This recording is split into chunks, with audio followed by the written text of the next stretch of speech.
Wow. Okay. Thank you very much. All right. So it's whenever this relationship exists. We're not going to find exact values when that happens, but that is whenever that relationship exists. Okay. So next thing we're going to do is we're going to find the tangent and normal lines to the curve at that point. Okay. So we're going to, again, we can't solve this for y, so we're going to differentiate it implicitly. So if I differentiate this, I'm going to get 2x y squared. That's through the first times the second, plus x squared times 2y y prime. So that's differentiating this. Plus this, the derivative of that one is 2y prime, is equal to 0, because the derivative of 15 is just 0. All right, so now I'm going to factor out the y prime and move this over. So I would get y prime times x times 2x squared y plus 2, and that equals negative 2xy squared. So y prime would equal negative 2xy squared over the 2x squared y plus 2. So that is our slope at any point on the curve. And this is a point on the curve, because if you plug it in, you do get 15. Because you get 9 plus 6 is 15. So let's go find the slope at that point.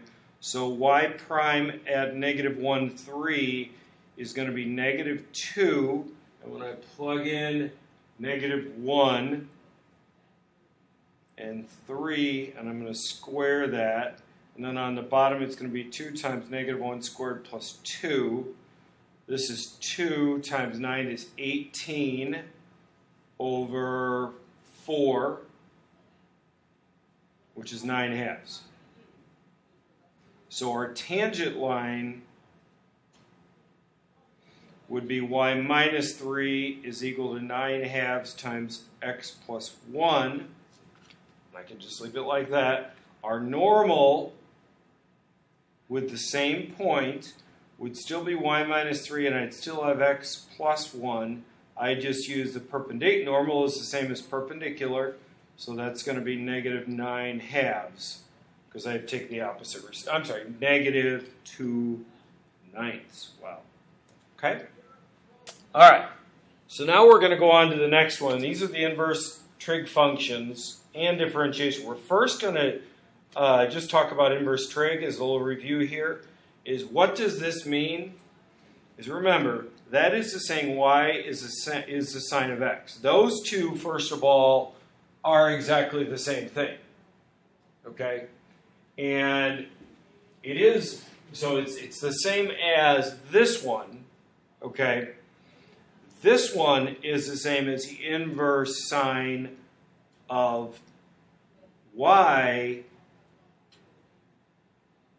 I'm sorry. Let's rewrite this. This is saying the sine of x is equal to 1 over y, which is saying x is equal to the inverse sine of 1 over y. So these two are the same, but what does it mean? Is remember, this finds angles.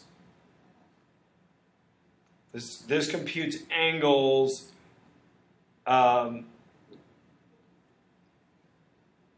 x in radians is what it does. This is an inverse function, which also says that the sine of x, or sine of the arc sine of x equals x, provided it's in the domain. Okay. The second one here, what this means is that is not an inverse function, that is a reciprocal function. Which just finds, remember, this is the same as the cosecant of x, is the same as 1 over sine of x. Okay, so just a little bit of review on that one. All right, so, and we'll talk a little bit more about a picture of what this means. Okay, now we need to make sure we know what the domain is. So these two are the same. You know, it could be written as the arc sine or this notation. They're both the same. These two are equal if and only if, first of all, the sine of y is x, because they're inverses, and your inputs here are only between -1 and 1. That is your domain. Your range are on the unit circle between, I always say it's the side moon, okay, for inverse sine, or excuse me, for inverse sine. It is from -π/2 to π/2. You only get those values in there. That's where it's defined for. Our cosine, okay, is now only defined for the top half moon, okay? So it is from 0, so your x values can be between -1 and 1, but the outputs are only going to be between 0 and pi. Our tangent will be the same as the arcsine. So this is the side moon, as I always refer to it as, and this is the half moon. Okay? All right. So, so what we're going to say is, since these are inverses, that is equal to x, provided that your x values are between what? -1 and 1. If they are not in there, this is not true, because it would not be in your domain. Okay, so now we're going to turn the page. We're going to draw a couple pictures here, and I'm going to have to end part 1 of this pretty soon here. But we're going to draw this picture, first of all, and to see what it means. And first of all, my angles are only going to be in the first quadrant. Okay? So we're going to draw this picture, and then from that picture, we're going to find the cosine and tangent. So what this really means is if you think about it, the sine of y is equal to x over 1. Okay? So, and when I do that, what my picture is going to look like is going to be this, is I'm going to have an angle y, and I know I'm in quadrant 1, so my angle is y, and it's the opposite over the hypotenuse. So this is x, and this hypotenuse is 1.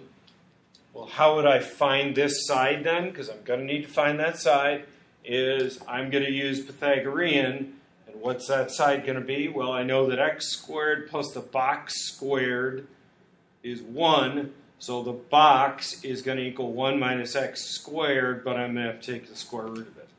Okay? So it's the square root of 1 minus x squared. So that's what this means. These two things are the same thing. Now, we're going to go find what the cosine of y is. So from the picture, the cosine of y is the adjacent over the hypotenuse, which is root 1 minus x squared over 1, or just root 1 minus x squared. Okay, this gives us a picture. This is what we're finding. Okay, so now we need to go find the tangent of y, and that tangent is going to be the opposite over the hypotenuse, excuse me, opposite over adjacent. So it's x over root 1 minus x squared, and no, you do not need to rationalize. Okay, this is not calculus. This is just a review. Oh, I'm sorry, you may not have been able to see that. We said the cosine was the adjacent over the hypotenuse. The tangent was the opposite over the hypotenuse. So that's what we are finding, are those two. Okay? All right. So now we're going to find what this equals. So we're going to go inside and set up that. Okay? I don't know what the arcsecant is, but I know the arccosine is, if I draw that picture, the cosine would be the adjacent over the hypotenuse. So the arcsecant is the opposite. So this is the hypotenuse over the adjacent. Okay? Another, others might write this as that the arc cosine is also equal to 2 over root 5. I can do it that way. And then this is the adjacent of the hypotenuse. Same thing. All right. So let's go ahead and draw this picture. So my hypotenuse is root 5. The adjacent side is 2. Okay? So we need to go find this side. So if I do Pythagorean on it, it's going to be the box squared plus 4 is equal to 5. So the box squared is 1, or the box is 1. Okay? So we have just found what this represents. Now we just need to go find the tangent of that picture, because that's our y value. So what is the tangent of this picture is the opposite of the hypotenuse, so it's 1/2. So this equals 1/2. Okay?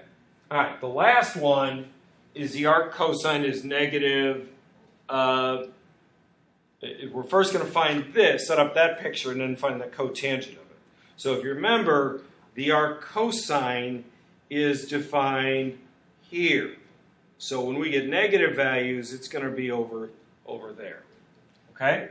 So when I go draw that picture, I have to be over in that quadrant. Okay? So that means the √3/2 is the adjacent side, and it is negative because of which quadrant we're in. So this is the adjacent over the hypotenuse. So this is 2. Now I need to find my hypotenuse is 2. So now I need to go find this side.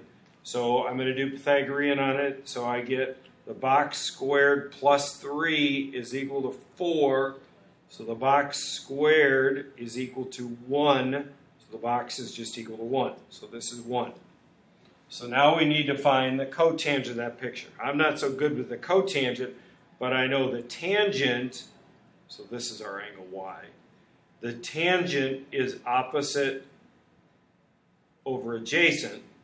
So therefore the cotangent is the adjacent over the opposite. So that means the cotangent of y is the adjacent side of this is negative √3.